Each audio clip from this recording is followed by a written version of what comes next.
My name is Cece Nobre. In Thailand, a lot of people know me by my tag Geek. I'm mixed. My mom comes from the USA, my dad comes from Paraguay, and then my life started in Brazil. And then I've been out in Thailand now for about 7 years.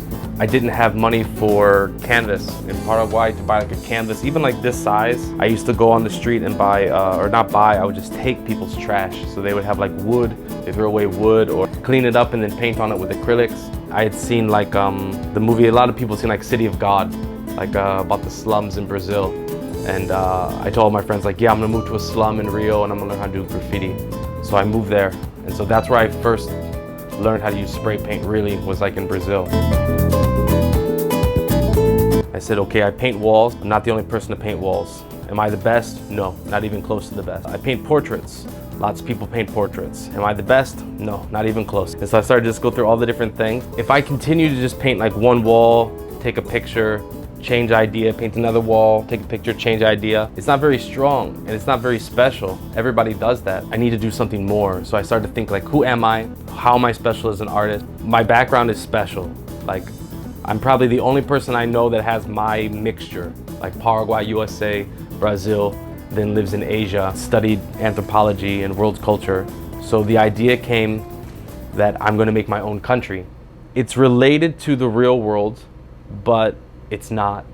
I wanted to make a world where I took all of the cultures and I put them all together. So like these are all different murals, like these are in Phuket, this one's here in Bangkok. This one up here is in Cambodia. After I paint them, I look in their eyes and I just try to think for a while, like, who is that person? What are they like? And then I give them a name and then I put them in a village. So in my world, there's 7 villages. And so for example, this is Nasile Ti Bengal. So I can see from her face paint that I put on here that she represents the village of Bengal. And then here is like different pictures of the buildings, and then here's the map of the island, and the orange part is the place of that certain village. So this is like the whole island map, and then the orange part is just the map that corresponds to Kurupi. Here I have, we were just talking about Kurupi, this is also Kurupi, so it's like the jungle. So here's like the rivers going through here, and then the white is the roads, the brown would be the mountains or the rocks. Here's the beach front, it's on the side of a lake. So whenever I build Kurupi and I draw it, this is like my reference sheet. So like I look at like Tikal, which is in Guatemala. So it's the idea is that you're taking all the best parts of the world and you're bringing them into one place. This is the main village, Zumbi. So this is like the capital of this country. The daily life story, so you have here some people playing music, while over here there's like a buffalo sleeping. And here there's a boat going by, and this girl has her monkey, and she's got some durian, some coconuts. These 2 guys here are doing jujitsu. These 2 girls here are drinking tea with a little puppy. It's like the encyclopedia for it. So I go through everything. So I explain the name, the history, the geography, the climate, the different locations, how's the economy work, the clothing that they wear, how do they transport, the language. It's the map, this is the flag outside as well. Then here's the dictionary. So it keeps growing. I keep studying, keep getting new words. Some you can see here I don't have yet. And then here's the pronunciation chart. So for example, this sound and this sound will be pronounced like she. So it'd be sh, sh. Before I do a painting, I don't do like all the details, but I just know like, okay, this is the inside of a house, right?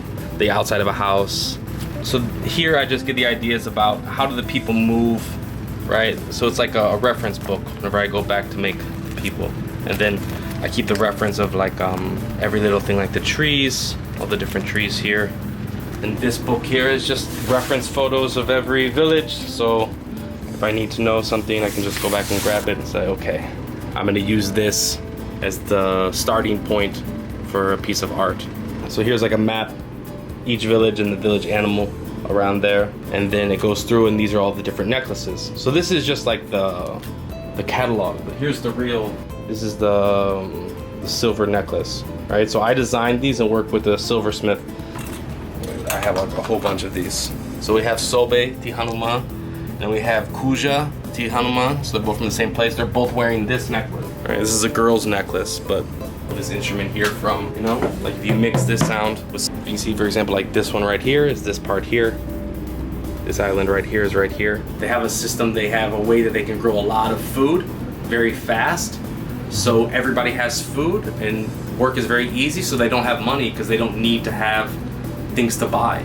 They also don't, like I said, they don't have like the entertainment, personal entertainment, so they don't have their own cell phones, they don't have the internet to just play on, because by the time they get to the future they realize that that's a bad thing for our brains and our bodies. So you see it and everything looks like it's fiction, it all looks like it's fantasy, but all those things come from real places that people can see now. So I want to create a world that we can become more educated about each other and we can all share a culture, right, together. That's the idea, create a world that we all can share. It's a mixed future country.